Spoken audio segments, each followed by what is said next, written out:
Ayan, amen.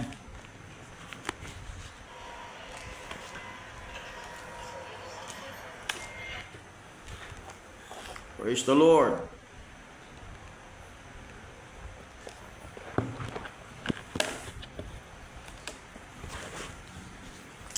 Amen, amen. Praise God.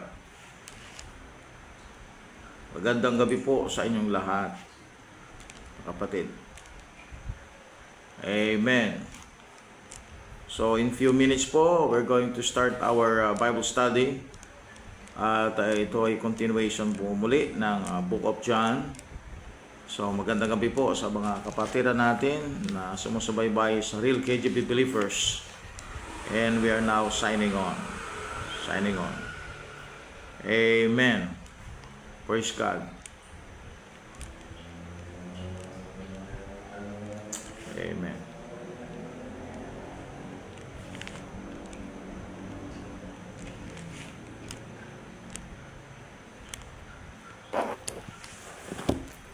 Okay.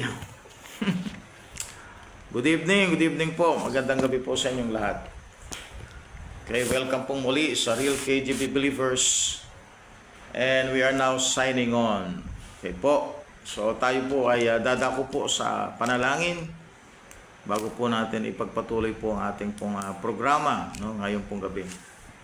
Alright, so let's pray. Our Father in Heaven, Lord, marami pong salamat for giving us another opportunity, Lord. It is only by your grace and your mercy and your miraculous healing, Lord, sa aming mga katawan. And as well as, Lord God, opportunity, Lord, to serve you through the power of the Holy Spirit. Oh God, I pray, Lord God, that you please continue to bless us with wisdom and knowledge, Lord God, and understanding of your word. Salamat po, Panginoong Diyos, in Jesus' name. Amen. Alright, amen, amen. Praise God. Okay po, magandang gabi po sa inyong lahat. No? Brother Isagani. Wow, praise the Lord. Kasama natin si Brother Isagani Peralta Reyes. Amen. Okay, so lang po natin, review natin yung Book of John. Ano? Medyo marami na po tayong na-topic at isang bagay na dapat pong ma-maintain sa atin po yung kaalaman natin sa scriptures at yan na. Okay. At particularly sa Book of John, ano? Okay. Dali lang po may dumi eh.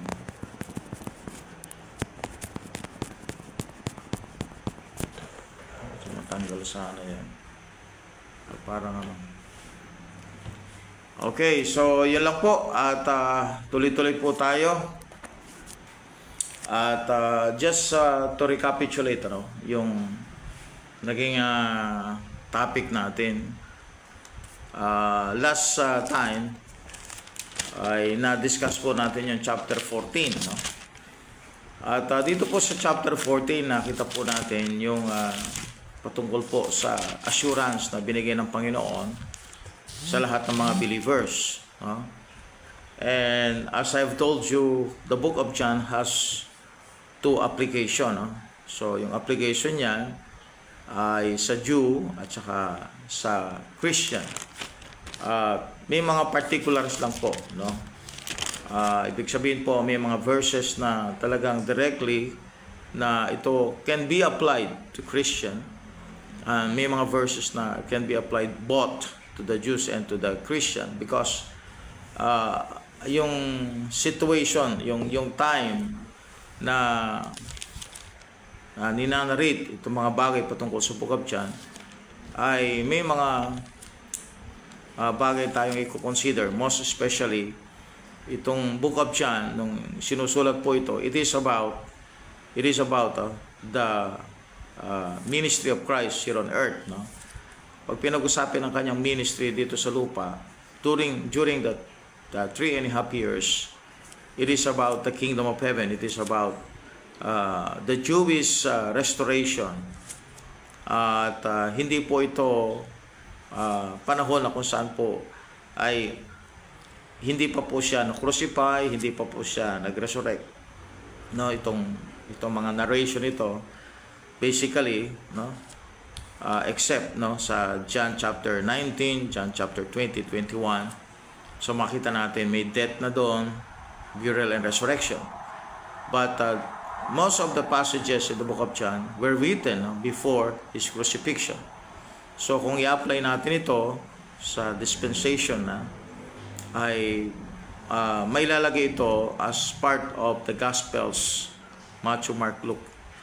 Alright? Pero dahil po ang book of John was written after every books of the Bible, no, except the book of John and other books of the Apostle John, makita natin that the book of John was written after all the books were written.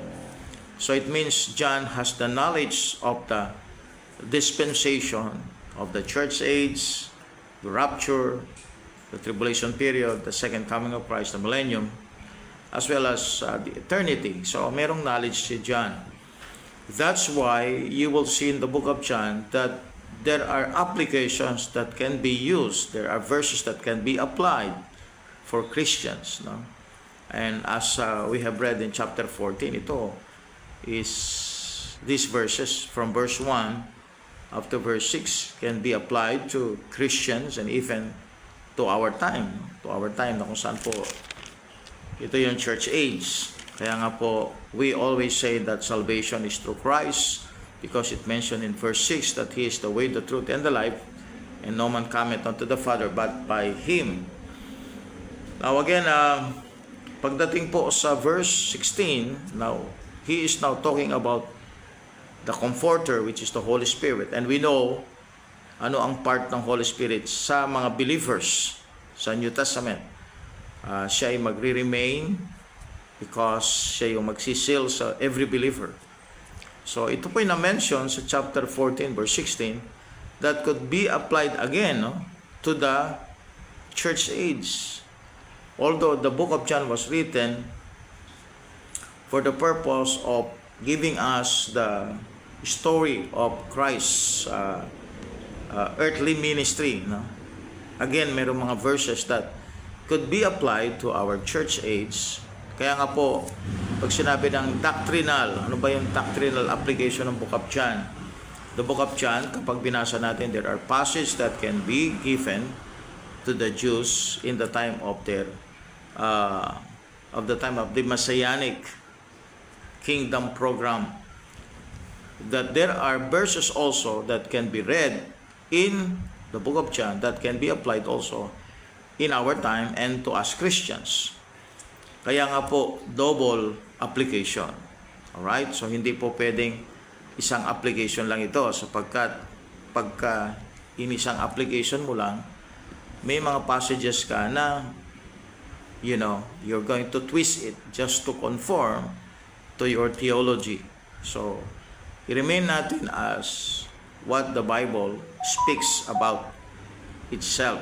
Hindi pwedeng maging exegesis, maging tayo ang nag-interpret at without acknowledging, no, the format, the style of writing, the purpose of the book. So the book of John was written for that purpose. No? It was written for the Jews. It is also written for the Gentiles. It is written for the Christians in our age. Okay, so I have given you the reasons, no? Since the introduction, binigay ko na po sa inyo yung mga reason. Now, kaya nga po makita ninyo yung Comforter sa chapter 14, okay, which is the Holy Spirit, gives us the hint, no? Kung ano yung kanyang function sa time ng church age. Alright, so when we go to chapter 14, this is actually another chapter that will speak about the Holy Spirit again. Especially when you reach verse number 26. No? Okay, so as well as in chapter 16, makita ninyo yung function ulit ng Holy Spirit. No? sa mga believers. And chapter 15 is a very controversial chapter when we talk about the eternal security of the believer. Sapagkat po, some use chapter 50 as a proof that salvation can be lost because meron tayong makitang ditong vine and the branches. And that is my purpose today, to explain to you that chapter 15, if we can understand it correctly, alright, will tell us that chapter 15, most especially from verse 1 up to verse number 8, is not talking about salvation that can be lost by not abiding. So babasahin po natin ito, and we'll go through the passages, and we're going to see how the Bible or the book gave us its meaning, no, yung kahulugan niya. Alright, so let's read from verse 1, this is the parable of the vine and the branches. The parable of the vine and the branches. From verse 1, I am the true vine, and my Father is the husbandman. So isasama natin sa mga I am ito, no?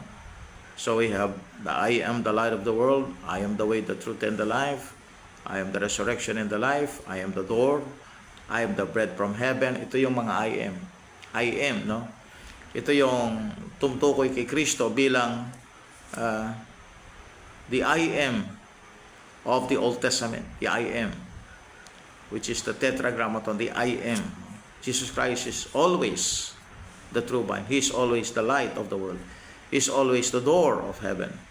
He is always the way, the truth, and the life. I am, no? Ever existing.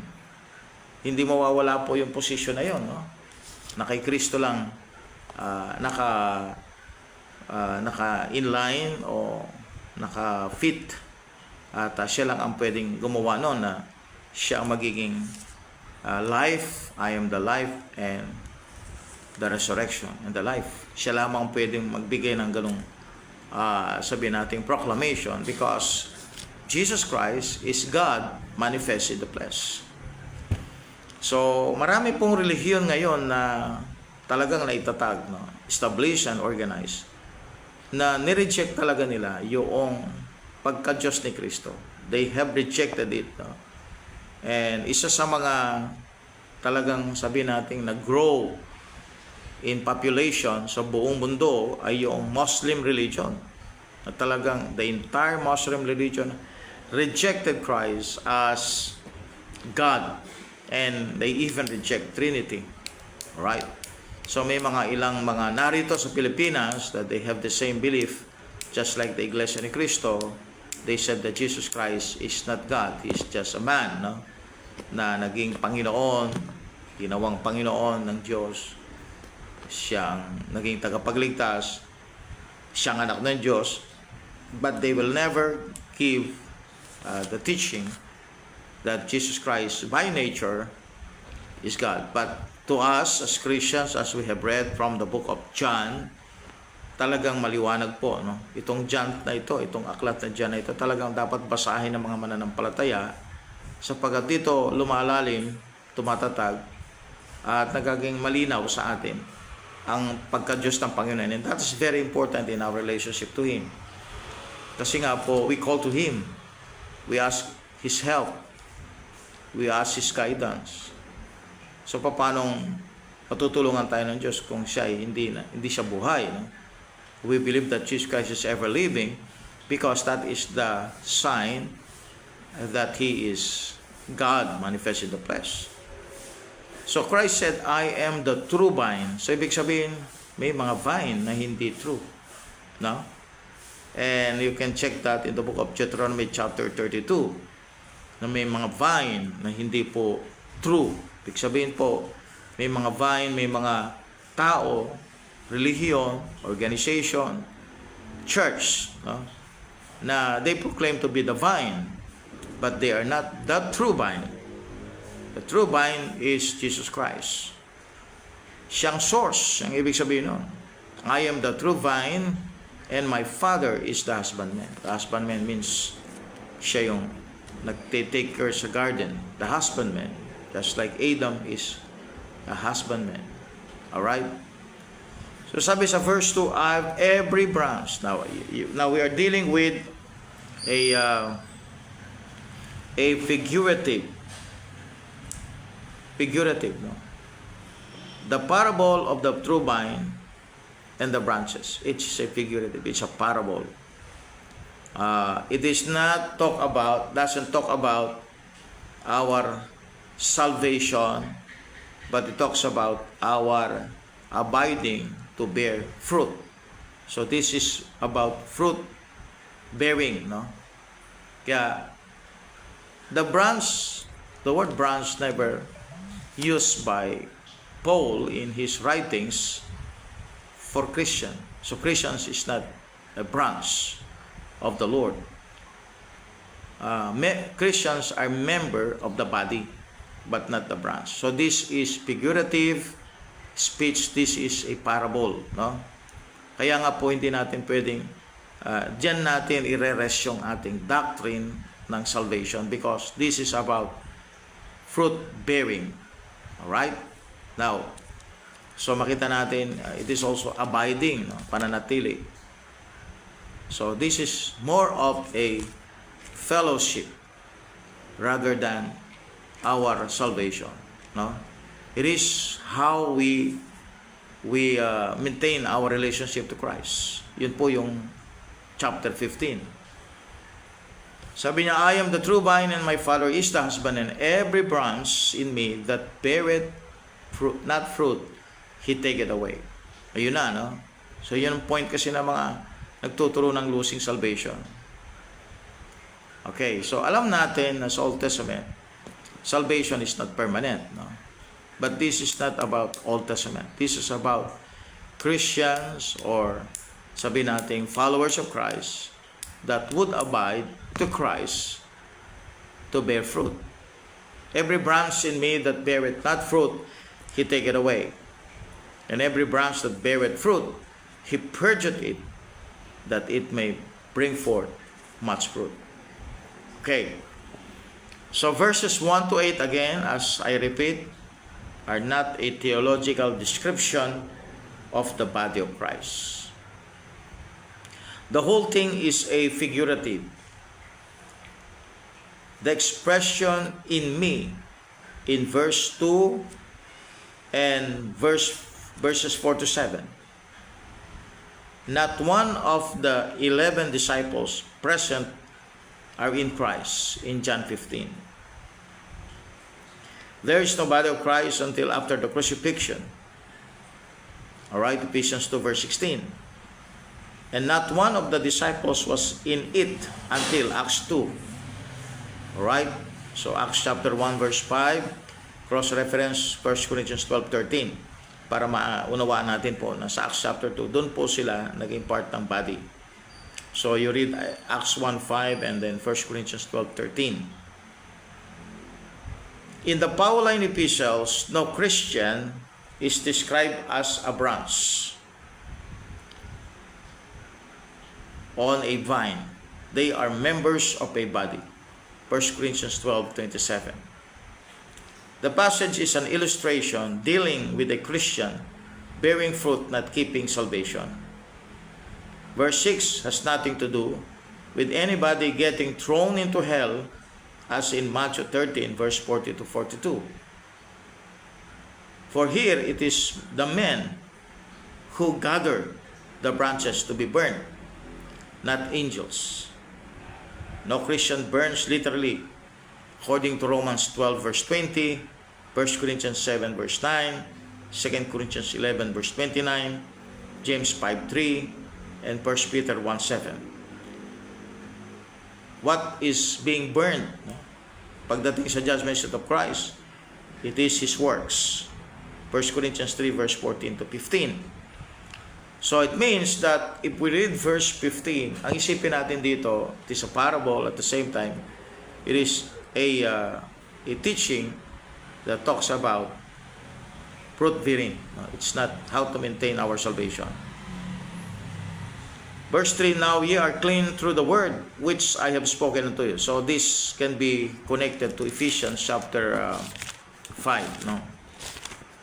About the power of the word of God. Ephesians chapter 5, yung cleansing, yung paglilinis. So we can be cleansed by the word. Look at Ephesians chapter 5,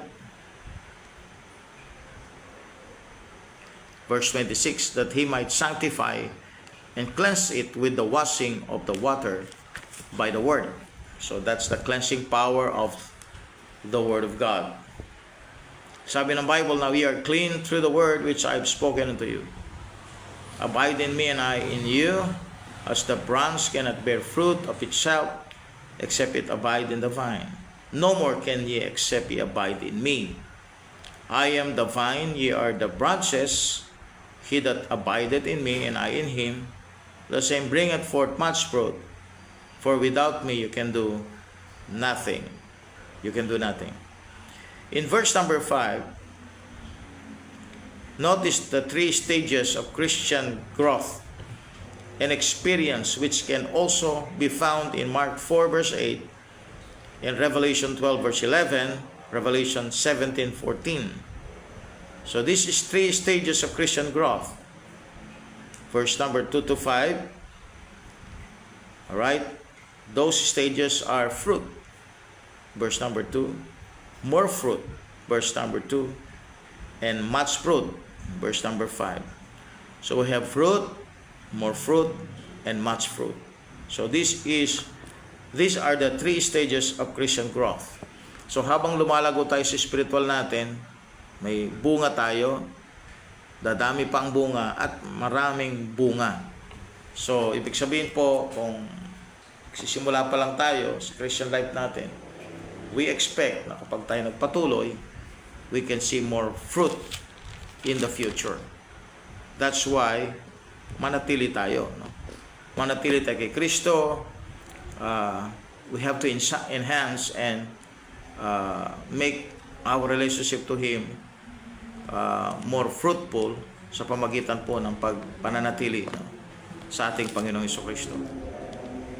Verse 6, if a man abide not in me, he is cast forth as a branch, and is withered, and men gather them. As I've told you a while ago, men is not, it is not angels. Men gather them, and cast them into the fire, and they are burnt. Now, let's relate this to Matthew 13. Matthew 13, verse 40 to 42. Matthew 13, verse 40 to 42. Matthew 13, verse 40 to 42. So we're discussing chapter 15 of the book of John. Ano? And here, makita natin, magkaiba yung description dito sa mga itinapon. No? Ang nagtapon ay mga angels. John chapter 13, verse number 41. The Son of Man shall send forth his angels, and they shall gather out of his kingdom all things that offend, and them which do iniquity, and shall cast them into a furnace of fire. There shall be wailing and gnashing of teeth. This is hell. Impyerno yan. So, magkaiba ang kahulugan ng Matthew 13, verse 41 and 42. Doon po sa John chapter 15, verse 16. Or verse 6, verse 6.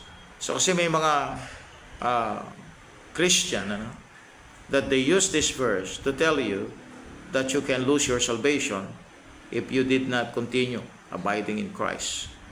And then natin, as I've told you, this is a figurative speech. It talks about fruit bearing. No? If a man abide not in me, he is cast forth as a branch, and is withered, and men gather them, and cast them into the fire, and they are burnt. If ye abide in me, and my words abide in you, you shall ask what you will, and it shall be done unto you. This is the promise sa mga answered prayers. If ye abide in me, and my words abide in you, you shall ask what you will, and it shall be done unto you. Herein is my Father glorified, that ye bear much fruit, so shall ye be my disciples. Amen. Now, there is a verse here in John 12, verse 24. Tignan natin sa John 12, 24. John 12, 24. Verily, verily, I say unto you, except a corn of wheat fall into the ground and die, it abideth alone. But if die, it bringeth forth much fruit. See? Much fruit. So, ibig sabihin po, meron talagang much fruit. At makita natin that it is connected to Christ. It is also connected to His death. Kung hindi namatay ang Panginoong Jesucristo, walang gospel, so ano magagawa natin? Wala tayong power to bring fruit and even much fruit. Because only through Christ that we can bear fruit. Kaya sabi sa John 12:24, kailangan mamatay yung corn, wheat, para mag-bear ng fruit.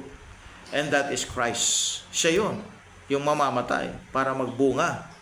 Kaya tayo ay nagbubunga because we are connected to Christ. Hindi tayo nagbubunga dahil sa tayo ay may kakayanan, meron tayong potential, meron tayong power to do it. No.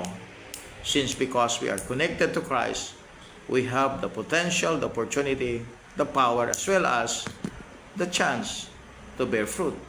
Kaya nga po, alisin mo si Kristo sa buhay natin, what will happen to us? Sabi nga ni Christ, for without me, ye can do nothing. Verse 8, herein is my Father glorified, that ye bear much fruit, so shall ye be my disciples. Now here in verse 9 up to verse 17, this is about a new commandment for the disciples, new relationship with Christ. A new commandment for the disciples, new relationship with Christ. Okay, so again, na-apply natin ito sa Christian. Bagaman this book was written, part of the Gospels, and majority ng mga Gospels ay nasulat para sa kingdom age o para sa earthly kingdom ni Christ, yung restoration ng Israel. But here in verse 9 up to verse 17, this is a new commandment for the disciples' new relationship with Christ. Okay, so it means it can be applied to us as believers in the church age. As the Father hath loved me, so have I loved you. Continue ye in my love. If ye keep my commandments, ye shall abide in my love, even as I have kept my Father's commandments and abide in His love. So makita natin yung connection ng commandments dun sa love. Kung may pag-ibig tayo sa Diyos, ibig sabihin, meron tayong willingness na sumunod sa Kanyang kautusan. Verse 11, these things have I spoken unto you, that my joy might remain in you, and that your joy might be full. This is my commandment, that ye love one another as I have loved you. Greater love hath no man than this, that a man lay down his life for his friends. So this is, I tell you, pagka binabasa ko ito, talaga nakikita ko na special, yung makilala natin ang Panginoong Jesucristo, sapagkat marirealize natin na matatagpuan mo lang yung dakilang pag-ibig. You can find a lot of people loving each other, sharing their love. But you can only find the great love that no world, no man, no universe can equal or can even surpass it. No love except the love of Christ. And He showed us that love by dying on the cross. Romans 5:8. Romans 5:8, di ba? For God commanded His love toward us, in that while we were yet sinners, Christ died for us. Greater love hath no man than this, that a man lay down his life for his friends. Okay? So you can check 1 John 3:16 also. for that passage, no? Okay?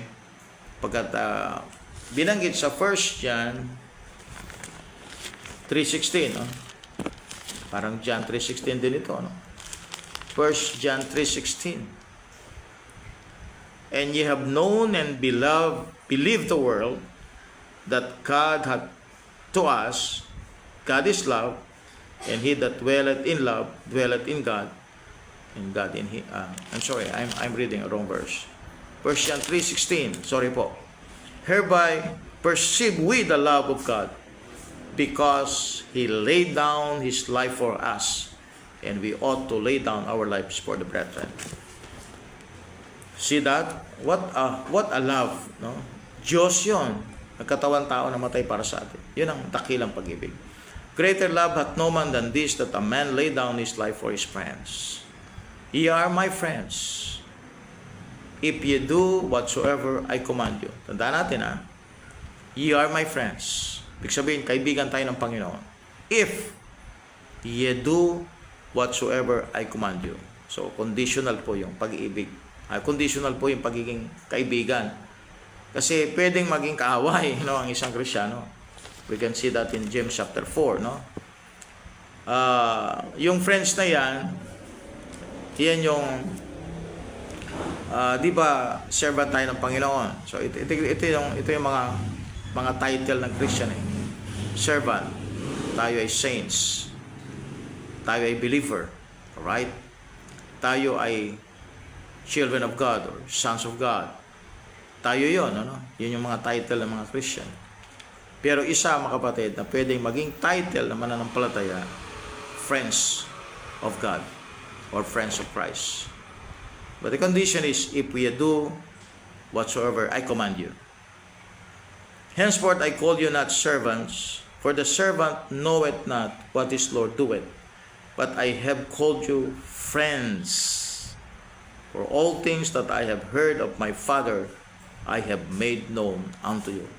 So this is a more closer relationship, no? More intimate, I should say, no? Because hindi ka lang tinawag ng Diyos na servant, tinawag ka rin ng Diyos na friends, no? So it means that you are special. Let's see the Bible in Galatians 4:7. Galatians 4:7. Galatians 4:7. Okay, Galatians 4:7. Wherefore thou art no more a servant, but a son. And this is again another title. And if a son, then an heir of God through Christ. So we can be an heir of God, you can be a son, we can be a friend. Alright, so another verse, James 2:23. James 2:23. James chapter 2 verse 23. Okay, James 2:23. Ito po, sabi ng Bible. And the scripture was fulfilled which saith, Abraham believed God, and it was imputed unto him for righteousness, and he was called the friend of God. So, kung tayo tawagin ni Kristo ang friend niya at siya Diyos, then we are like Abraham, because Abraham was called the friend of God. The friend of God. Now, of course, ye are my friends, if ye do whatsoever I command you. Because in James 4:4, no, pag worldly naman, ano naman ang tawag ng Diyos? Worldly. James 4:4. Ye adulterers and adulteresses, know ye not that the friendship of the world is enmity with God? Whosoever therefore will be a friend of the world is the enemy of God. So ito naman, kakaiba ito, no? And if James is talking about people who are in Christ, James or maybe talking about some people who are believers of Christ, then therefore pwede pa lang isang Kristiyano maging kaaway ng Diyos. Kaya lang hindi po para mawala sa kanyang kaligtasan. At ang reason kung bakit natatawag na gano'n na enemy, because we became worldly, no? Worldly. So hindi po nawawala ang salvation, but the relationship na impaired siya, yung fellowship na impaired. Ibig sabihin, kinatamaan, no? na heart. Okay? So sabi ng Bible, so verse 15, henceforth I call you not servants, for the servant knoweth not what his Lord doeth, for I have called you friends, for all things that I have heard of my Father, I have made known unto you. Ye have not chosen me, but I have chosen you, and ordained you that you should go and bring forth fruit, and that your fruit should remain, that whatsoever ye shall ask of my Father in my name, He may give it you. No? So makukonect natin yan yung kaninang sinabi ng Bible sa verse 7. If my words abide in you, and you shall ask what you will, and it shall be done unto you. So this is God's promise of answering our prayers. No? Let's see, John 14:14. John 14:14. If you shall ask anything in my name, I will do it. So may promise ang Diyos na sagutin ang ating panalangin. Okay, so verse number 17. These things I command you, that you love one another. So ito po'y sinabi ng Panginoon sa John 13:34 at John 14:15. No? Actually, ito ay isang new commandment. If you love me, keep my commandments. So, brethren should love each other. Isang pag-ibig na unique, no, sa mananampalataya. Kaya nga po kapag ang isang Christian, kapag ang isang professing Christian ay wala po siyang, sabihin nating pagmamahal, no, sa kapwa niya mananampalataya, mapapansin natin na there is something in his there is a question of his profession. Kasi ano yun dapat nature yun, no? Ibig sabihin natural, no? Sa mananampalataya, tunay na mananampalataya, ang meron siyang tunay na pag-ibig din sa kapwa niya mananampalataya. Kasi pareho sila ng Ama. Spiritually connected sila. So, ibig sabihin po, tapos ang Word of God, binabasa nilang pareho. Isang kanilang pinaglilingkuran. Diyos ang kanilang pinaglilingkuran. Si Kristo ang kanilang isang tagapagligtas. So, meron talagang relationship ang parehong ligtas. Kaya nga, questionable kapag ang isang taong nag-profess na Christian, wala siyang desire to attend the church, wala siyang desire to be part of the fellowship, wala siyang desire to be to join a fellow saved believer. Pag walang ganoon, mga kapatid, questionable. Kahit sabihin niya, ligtas din ako, going to heaven. Pero you cannot see him in the church, you cannot see him join the church, you cannot see him enjoying the fellowship of the brethren. May problema. Amen? Sapagkat yun yung ulit-ulit na sila sabi ng John, if you love me, keep my commandments, and you love each other as believers in Christ. Binabanggit po doon, mga kapatid, sabi na, if you love me, keep my commandments. Tapos, sa first yan, binanggit din yun, ano? Na ang isang Christian, dapat meron talaga siyang pag-ibig sa kapwa niya mananampalataya. Sabi niya, these things I command you, that you love one another. Now, verse 18, if the world, now let's see from verse 18 to 27, the hatred of the world for Christ's disciples. Na ito po ay warning sa atin ng Panginoon, no, sa lahat ng mga followers ng Panginoon, that the world, because the world is evil according to Galatians 1:4, no, the world has a God, and the God of this world is Satan, and the principalities of this world, no, collaborate with Satan. So makita natin na isang bagay na very clear na ang salita ng Diyos ay totoo, ay makita nyo yung ongoing persecution ng mga Christians in different parts of the world, and most especially do sa mga churches, sa mga nations na talagang ang Bible ay prevented. Bible ay hindi inaalaw, no? Tulad dyan, Saudi Arabia, yan sa mga Arab countries, marami dyan na ayaw nilang salita ng Diyos. And that is the reason why makita natin yung sinabi ni Kristo ahead of time, sinabi niya ito bago pa mangyari itong mga nakita natin na Christians going around and preaching the gospel, persecuted. Nandito na pala, sinabi na pala ng Panginoon ahead of time. Sabi niya sa verse 18, John 15:18, if the world hate you, you know that it hated me before it hated you. Before it hated you. So this hate, alright, can be seen also, mga verses na ito, check nyo na lang po ito, 1 John 3:13, 1 John 2:15 to 17, Galatians 1:4, James 4 verse 1 to 4, John 16:33, John 17:6 and 9, verse 14, verse 16, verse 25. So yung description ng mundo, the world is evil actually.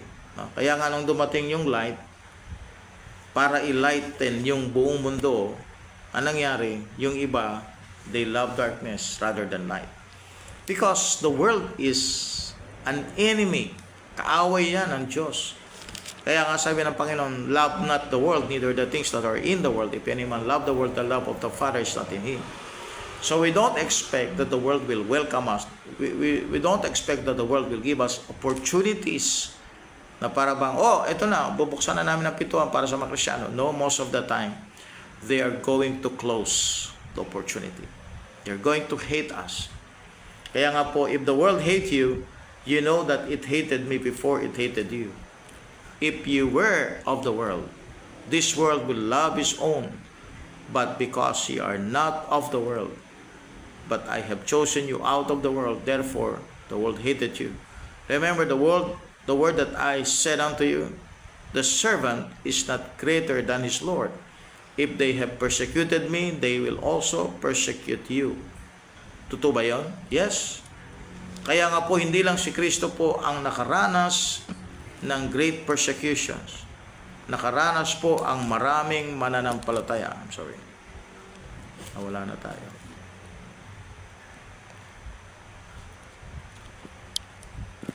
Nakaranas po ang maraming mananampalataya. Marami, no? Marami dyan ang talagang naranasan nila po kung ano-anong klaseng mga persecutions. Yung iba pa ay pinatay para lamang po pigilan sila sa pangangarap. Verse 20, remember the word that I have said unto you, the servant is not greater than his Lord. If they have persecuted me, they will also persecute you. If they have kept my saying, they will keep yours also. But all these things will they do unto you for my name's sake, because they know not him that sent me.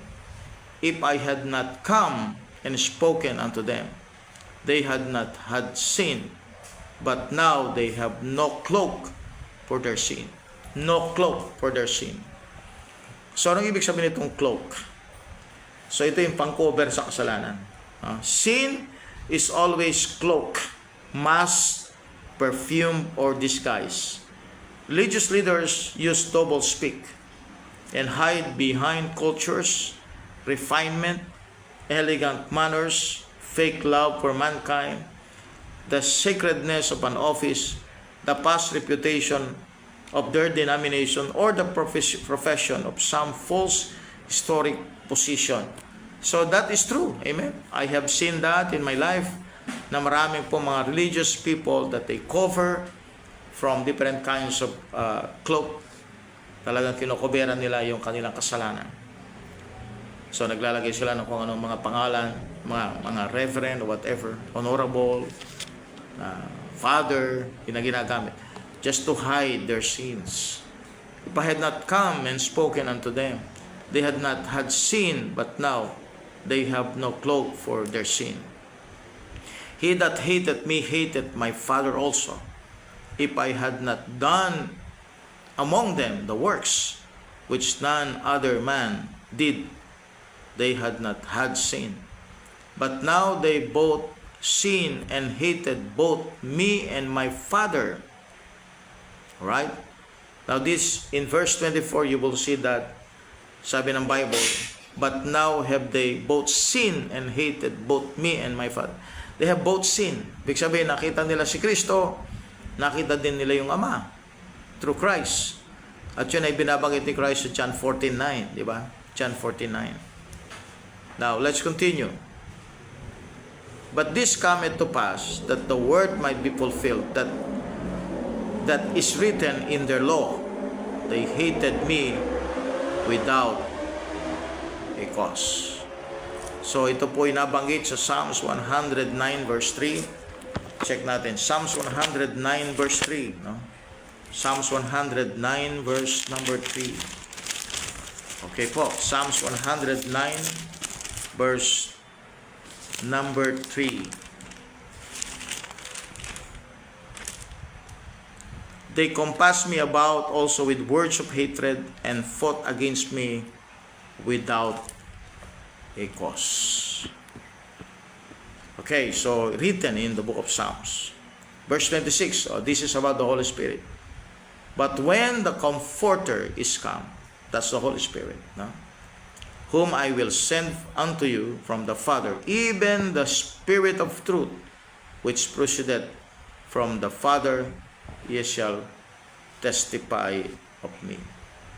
And ye also shall bear witness, because ye have been with me from the beginning.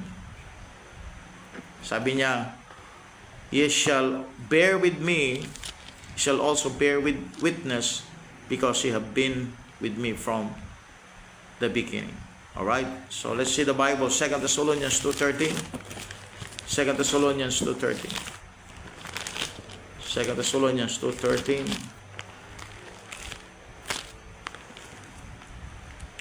But we are bound to give thanks always to God for you, brethren, beloved of the Lord, because God hath from the beginning chosen you to salvation through sanctification of the Spirit and belief of the truth. See? He also shall bear witness, because ye have been with me from the beginning. So, sila yung witness, no? Now, Jesus Christ is talking about the believers, the disciples. Sila ang witness. Sila ang patutuo. Now, again, chapter 15 is one of the beautiful verse about telling us the love of God, no? Yung pag-ibig ng Diyos sa atin. Sa verse 13, greater love hath no man than this, that a man lay down his life for his friends. Binanggit din po sa chapter 15 yung stages, no, ng Christian life.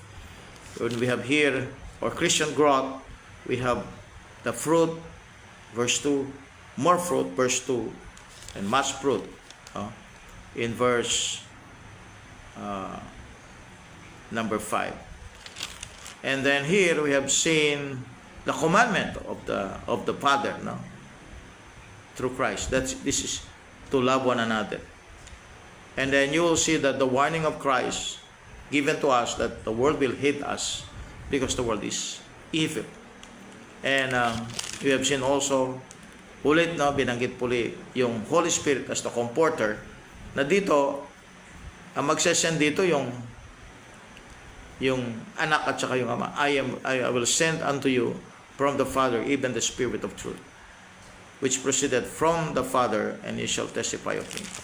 Okay, so nagkaroon tayo ng knowledge about the parable of the vine and the branches. Nakita natin na it doesn't talk about our maintaining our salvation. Hindi po yun. It is about fruit bearing. Okay, so yan po ang ating naging discussion ngayong gabi, and hopefully naging blessing po sa inyo. So we'll proceed another sa ibang video natin, yung ibang mga chapter po. Okay, so ano lang po, tsaga-tsaga sa pag-aaral ng Biblia. At hindi natin pwedeng piliin yung gusto natin ng pag-aralan, no? Kailangan pong, para sa akin, daanan lahat yan from Genesis to the book of Revelation. Doon lang po tayo talaga magkakaroon ng talagang maliwanag na understanding kung ano talaga yung kalooban ng Diyos. At makita natin, importante rin po yung dispensation, importante po yung right division. Kasi kapag walang ganon, mga kapatid, ay hindi natin makita yung talagang yung mga change of program, yung purpose ng Diyos, yung groups of people, yung mga dealings niya sa mga tao, at yung ibig sabihin, and most especially yung prophetic plan ng Panginoon Diyos. Okay, so Brother Ronel Clark, thank you for joining us. Brother Bert Santos, man. Sister Gemma Pusipag, Sister Annalisa, Sister Neera, man. Sister Ning, at sa lahat po na makasama natin dito, no? Hindi ko kasi nakikita yung mga messages eh. Hindi nag-appear. Alright, so lahat po kayo na kasama po ngayon, amen. Si Brother Isagani, no, kanina. Nauna na siya. Alright, so salamat po mga kapatid, and thank you for being part of this evening Bible study. At salamat po for praying for me and praying for the church ng King James Bible Baptist Church. Naging tagumpay po ang ating pong, ayan, Sister Nolin, kasama rin natin. Naging tagumpay po ang ating naging anniversary. Salamat po sa prayers nyo. At patuloy po tayo. Pag-pray po ninyo mga missions po namin. And yung mga darating na loop po namin, yung travel namin, preaching the gospel in different parts of the may mga provinces po kasi dito, karating po ng Tarlac, no? Nueva Ecija, Bulacan, Pangasinan, malalaki pong mga probinsya yan, Pampanga, Bataan, maraming area, no? Yung Aurora, marami pong area na gusto namin puntahan at preaching ng salita ng Diyos. Ilocos, yung lugar ng La Union. So, please pray for us. Zambales, napuntahan na rin namin. Please pray for us na maging strong ang aming body at kakayanin namin na makapag-travel yung pong supply ng Panginoon Diyos sa aming mga pangailangan para maidala po yung gospel sa mga tao. Pagkat yun po yung kailangan talaga ng mga tao ngayon. So, muli po ay salamat tayo sa ating Panginoon. Tayo po ay mag-pray. Dakilang Diyos, maraming salamat po for another Bible study. Salamat po for giving me the opportunity, Lord God, once again, na may hayag ang yung salita. May turo, Panginoon, ang aklat po na kung saan po ay aming dinidiscuss the book of John. At I bless you po ang lahat ng mga listeners, lahat ng mga believers, lahat ng member ng church ng King James Bible Baptist Church, mga missions po namin, at lahat po ng mga churches na in like mind, Lord God, and with the same stance sa Bible, King James Bible, at may mga right division, Lord. Salamat, Panginoon Diyos, for this blessing, Lord, opportunity. Uli-ulitin po kong papasalamat sa iyo. At patuloy niyo po kaming bigyan ng magandang kapahingahan ng aming katawan para ma-restore po ng aming energy, pakapag-start po kami ng panibagong araw, mapaglingkod sa iyo. Salamat po, God, in Jesus' name. Amen and amen. God bless you all, and see you again po sa ating mga next videos. God bless you. King James, Real KGB Believers is now signing off.